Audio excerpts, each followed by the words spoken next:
रुद्राक्ष कितना दाना का पहनेंगे तो ठीक रहेगा, कितनी बार माला पे जप करेंगे तो अच्छा रहेगा, कितनी बार दया मांगेंगे, दाहिने बैठ के मांगेंगे कि बाएं बैठ के मांगेंगे।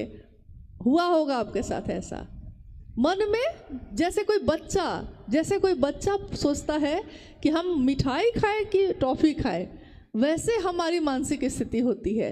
जिस दिन हम शिव को गुरु बनाते हैं उस दिन हमारे मन में ये सारी बातें आती हैं।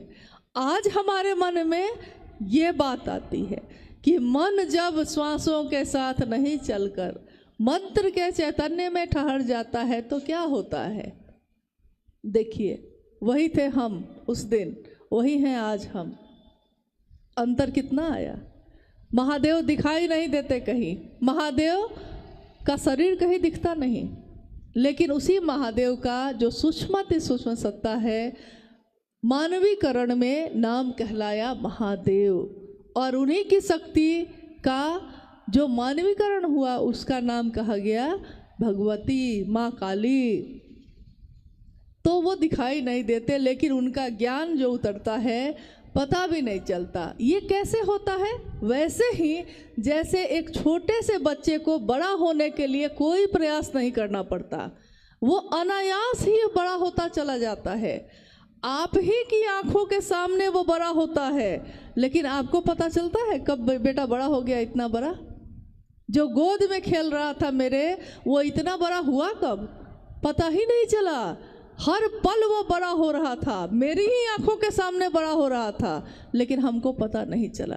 ठीक वैसे ही शिव से दया मांगना, शिव से चर्चा करना और शिव को प्रणाम करना, शिव शिष्यता का ये भाव मेरे ही मन में, आप ही के मन में कब अंकुरित होता है, पल्लवित होता है, पुष्पित होता है, हमको पता ही नहीं चलता।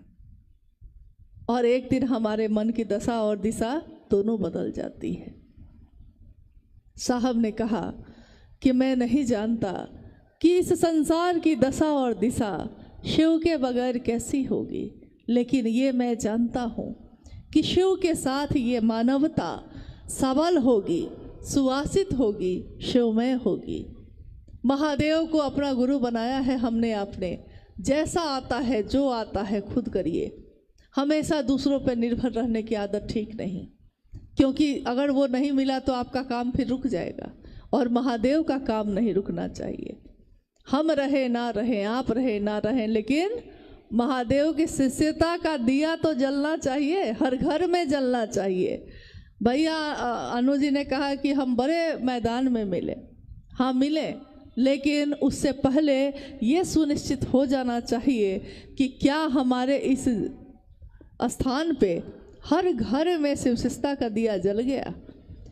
क्योंकि हर घर में अगर नहीं जला तो भीड़ इकट्ठी करने से कोई फायदा नहीं। अगर हर व्यक्ति शिव का शिष्य नहीं हो सका तो हंगामा खड़ा करने का कोई मतलब नहीं। भीड़ कभी भी व्याकरण नहीं होती इस बात की कि कितना बढ़िया कार्यक्रम हुआ। व्याकरण इस बात का है कि कितने लोगों में शिवशिष्टता उतरी। अगर 5 लोगों में भी उतर गई है तो वो 5 लोग काफ़ी है पूरे हिमाचल प्रदेश के लिए, पूरे पंजाब के लिए। हम लोग को आने की ज़रूरत नहीं पड़ेगी। हाँ, मिलना जुलना होता रहेगा, लेकिन आप खुद सक्षम हैं, इसलिए अपने अंदर की ताकत को पहचानिए। महादेव ने आपको भी वही दिया है जो हम सबको दिया है। साहब ने यही चेहरा, यही बात, सर्वोत्तम पक्ष जो है हमारा आपका दिखाया। उन्होंने कहा कि गुरु अपने शिष्य के सर्वोत्तम पक्ष को उजागर करते हैं। इतना ही नहीं कहा उन्होंने कहा कि गुरु अपने शिष्य के सर्वोत्तम पक्ष को उजागर करते हैं, और उजागर कर कर छोड़ नहीं देते हैं। उजागर करके परमात्मा से उसका ऐक्य सुनिश्चित करते हैं, परमात्मा से मिलाने तक की जिम्मेदारी वहन करते हैं। सिर्फ ऐसा करके छोड़ नहीं देते। जैसे डॉक्टर अगर कैंसर हो जाए और हम जाएं और डॉक्टर को कहें कि इलाज कर दीजिए सिर्फ, तो डॉक्टर वो जो पूरा कैंसर ठीक कर दे, डॉक्टर वो नहीं जो सिर्फ दवा दे के बीमारी को दबाए रखे। डॉक्टर सही में वो जो बीमारी को जड़ से ख़त्म कर दे। मास्टर वो जो विद्यार्थी को पास करा दे, मास्टर वो नहीं कि पढ़ा तो रहा है और विद्यार्थी फेल कर गया, क्या फायदा हुआ। तो गुरु यानी शिव अपने शिष्य के सर्वोत्तम पक्ष, एक इंसान का, एक मानव का सबसे सुंदर पक्ष क्या होता है, उसका सबसे सुंदर पक्ष होता है शिव होना। क्योंकि और पक्ष तो है हमारे जीवन में। किसी से पूछिए कि आप क्या करते हैं तो आप क्या कहिएगा। आपसे कोई पूछे कि आप क्या करते हैं, आप क्या कहिएगा। आप कहिएगा कि हम भूजा बेचते हैं, हम अखरोट बेचते हैं, हम काजू बेचते हैं, हम सेब बेचते हैं, हम किसान हैं, हम मास्टर हैं, सरकारी नौकरी है, कुछ तो कहिएगा ना, यही कहिएगा। जिस दिन आकाशवाणी हुई थी और आवाज़ ने पूछा था साहब श्री हरिनानंद जी से कि तुम क्या करते हो, उन्होंने कहा था मैं शिव का शिष्य बनाता हूँ। और लौकिक जीवन में उस समय वो डिप्टी कलेक्टर थे, लेकिन उनके मुंह से ये नहीं निकला कि मैं डिप्टी कलेक्टर हूँ, उनके मुंह से ये निकला कि मैं शिव शिष्य बनाता हूँ। कौन भारी था उनके मन पे? उनकी नौकरी, उनका पद, उनकी प्रसिद्धि नहीं, उनके मन पे भारी था कि मैं महादेव की बात करता हूँ, दूसरों को शिव का शिष्य बनाता हूँ। लेकिन तुम जो करते हो दूसरों को करने के लिए नहीं कह रहे हो, आवाज़ ने फिर से कहा। और साहब ने कहा कि हाँ ये बात तो सही है ना। शुरू में तो उन्होंने कहा कि नहीं नहीं मैं करता हूँ जो कहता हूँ, नहीं नहीं तुम नहीं कहते हो, बहुत लंबा चला। लेकिन ये तो हुआ ना कि जो वो करते थे वही उन्होंने हमको आपको करने के लिए कहा। आप ये मत सोचिएगा कि हम क्या कर सकेंगे, हमको क्या आता है। सिर्फ उनकी बात पे भरोसा करिए, जो उन्होंने कहा है उतना ही भर करिए, उससे ज़्यादा कुछ करने की ज़रूरत नहीं। शिव की शिष्यता में इससे ज़्यादा कुछ करने की ज़रूरत नहीं।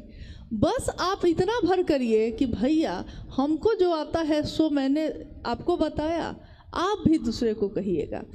महादेव से दया मांगिए, महादेव की चर्चा थोड़ा कर लीजिएगा और महादेव को प्रणाम कर लीजिएगा। जैसा आएगा वैसा ही कर लीजिएगा। ये मत सोचिएगा कि हमको संस्कृत नहीं आती है, हमको मंत्र जप करने नहीं आता, हमको पूजा करने की विधि नहीं आती, तो हम कैसे करेंगे। आप सोचिएगा कि जैसा आता है, जो आता है। आप ये बताइए, हमारे घर में मेरे पिता भी, आपके पिता भी होंगे, आपके भाई बहन भी होंगे, मेरे भाई बहन भी हैं। जिसके घर में जिसको जैसा खाना बनाने आता है वैसा ही ना बनाते हैं आप रोज़ पड़ोसी को बुला के लाते हैं उसके लिए कि मेरे घर के लोगों के लिए तुम खाना बना दो। ऐसा करते हैं हम लोग? नहीं करते हैं। बहुत लोग घर की सफाई बहुत अच्छे से करते हैं और बहुत लोग खराब से करते हैं, लेकिन जैसा आता है खुद करते हैं। वो दूसरे को बुला के नहीं लाते रोज कि मेरा घर जरा साफ कर दो। मेरा मेरा मेरा, सुबह से चर्चा में बार बार यही शब्द प्रयोग किया गया है। मेरे गुरु शिव, जैसा हमको आता है हम वैसा ही करेंगे, खुद करेंगे। चर्चा करने नहीं आती है तो तीनों सूत्र बोल के उतर जाएंगे। एक दिन तो आएगा, कुछ तो आएगा, जो मेरे मन में आएगा महादेव के लिए हम वही बात बोलेंगे।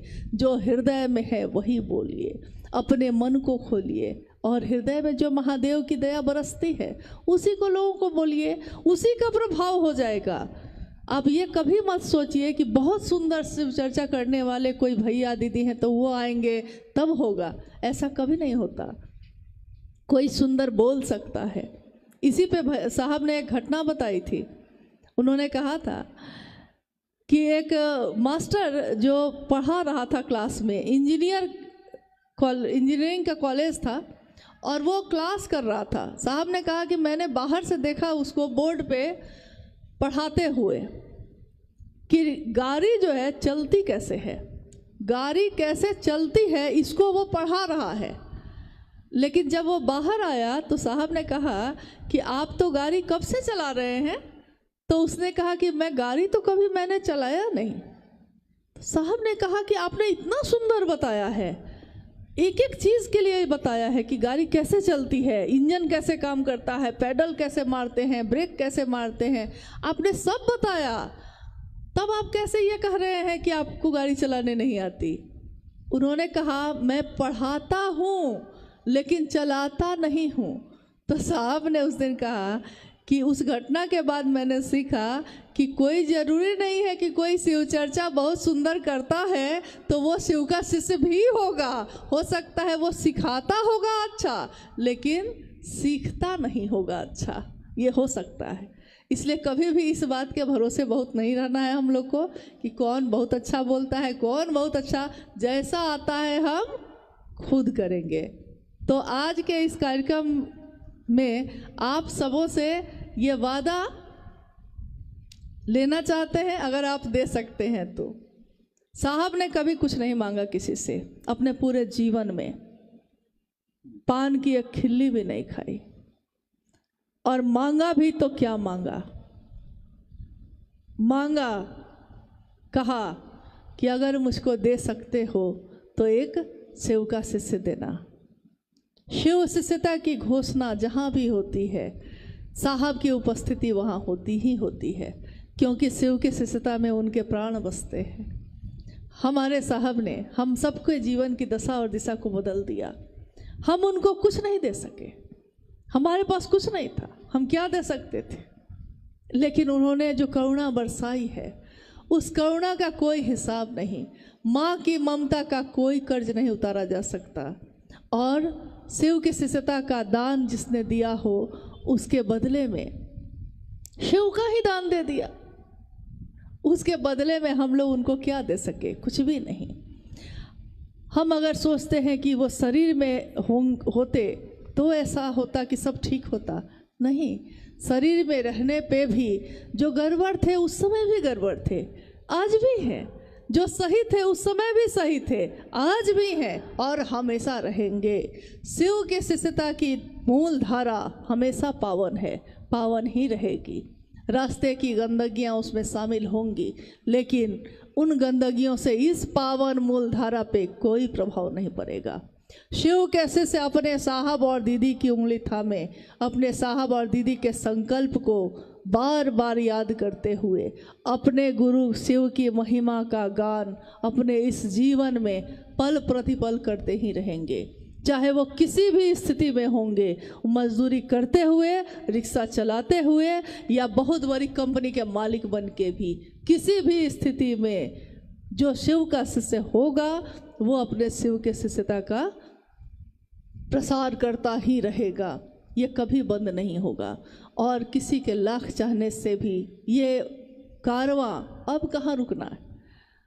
अकेले चले थे साहब, एक दिन लोग मिलते गए, कारवां बनता गया, और आज ये कारवां इतना बड़ा है कि जिसकी गिनती आप नहीं कर सकते। लेकिन काम बहुत बाकी है, काम बहुत बाकी है। हम लोग सिर्फ इस बात के लिए खुश नहीं हो सकते कि जब एक कार्यक्रम हो तब तो हम लोग इकट्ठे हो जाते हैं, लेकिन जब आप थोड़ा सा निकलिए बाहर और आप देखिए कि कितने लोग ऐसे खड़े हैं जो इंतज़ार में हैं, प्रतीक्षा में हैं, आप कब आइएगा उनके पास, आप कब बोलिएगा। हम अपने अपने चर्चा स्थलों पे, साप्ताहिक चर्चा स्थलों पे हर सप्ताह जाते हैं, 10 के 10 आदमी ही फिर से जाते हैं, उतनी ही बात करते हैं, लौट आते हैं। साप्ताहिक चर्चा स्थल साहब ने शुरू किया था जब, उनकी मंशा ये थी कि साप्ताहिक चर्चा स्थल पे सप्ताह में बाकी 6 दिन हम लोग जो नए लोगों को जोड़ेंगे, उन लोगों को आने के लिए उसमें प्रेरित करेंगे ताकि वो आए, और ये संख्या बढ़ती चली जाएगी। 50 होंगे, 100 होंगे, 100 होंगे तो 2 जगह करिए, मतलब ये सिलसिला चले, इसके लिए उन्होंने शुरू की थी। 1 दिवसीय कार्यक्रम शुरू हुए, बहुत सारे हुए। जब 100-200 आदमी की घोषणा हो जाती तो साहब स्वयं जाते उस जगह पे।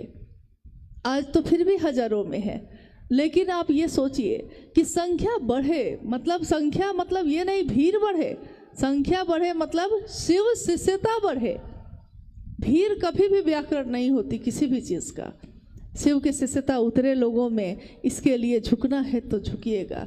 हम लोगों से भी कोई बात का दुख अगर आपको हुआ हो तो क्षमा करिएगा, अपना गुरु भाई, अपनी गुरु बहन समझकर। लेकिन एक वादा है कि अपने गुरु के काम में हम लोग मिलते ही रहेंगे, हमेशा अपने साहब दीदी की बातों को दोहराते ही रहेंगे और महादेव के तरफ चलते ही रहेंगे। इसमें गति है, इसमें मंजिल है और इसमें बल है, क्योंकि आदेश गुरु का स्वयं है।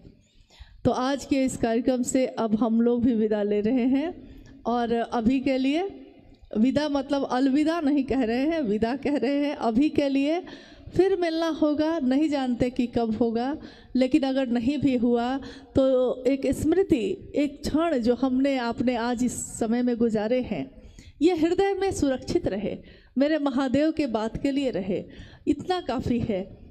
हम लोग अपने गुरु के राह में बढ़ते रहें, साहब दीदी के संकल्प को पूरा करते रहें, दुनिया शिवमय हो, हर जगह पे जगह जगह महादेव कोई बोल रहा हो और शिव का शिष्य बन रहा हो, यह दृश्य हमारी आंखों के सामने घटता रहे, हम भी उसके भागीदार बने रहे और साहब और दीदी उसके साक्षी बने रहें, शिव के गुरु स्वरूप की उपस्थिति उसमें मौजूद रहे। इतना इस जीवन के लिए क्या, कितने जीवन के लिए काफ़ी हैं। चलिए अपने गुरु शिव के चरणों में नमन करते हुए आज की इस जो शिव चर्चा आपने बहुत मेहनत से रखी है, क्योंकि एक कार्यक्रम एक दिन के लिए कुछ घंटों के लिए होता है, लोग उस क्षण को सिर्फ देखते हैं, इसके पीछे किसने कितनी मेहनत की है, कितने सालों की मेहनत रही होगी, कोई नहीं जानता। कौन यहाँ आया होगा, किसने ये बात बढ़ाई होगी, किसने ये किया होगा, ये भी कोई नहीं जानता। लेकिन साहब ने सबको ये अधिकार दिया कि हर व्यक्ति, चाहे वो किसी भी जाति धर्म का हो, किसी भी वर्ण संप्रदाय का हो, किसी भी प्रदेश का हो, शिव का शिष्य हो सकता है, परमात्मा पथ का पथिक हो सकता है। ये अधिकार आज तक हर व्यक्ति को संसार ने नहीं दिया था, ये हम सबको मिला, ये हमारा सौभाग्य है। आप में से, हम में से कितने लोगों ने शिव के शिष्य साहब हरिनानंद जी को इन आँखों से देखा है, सुना है। तो जो सुना है उनसे, जो देखा है उनमें, वो लोगों में बांटिए, ताकि शिव शिष्यता और बढ़े, शिव के गुरु स्वरूप की व्याप्ति जन जन में हो।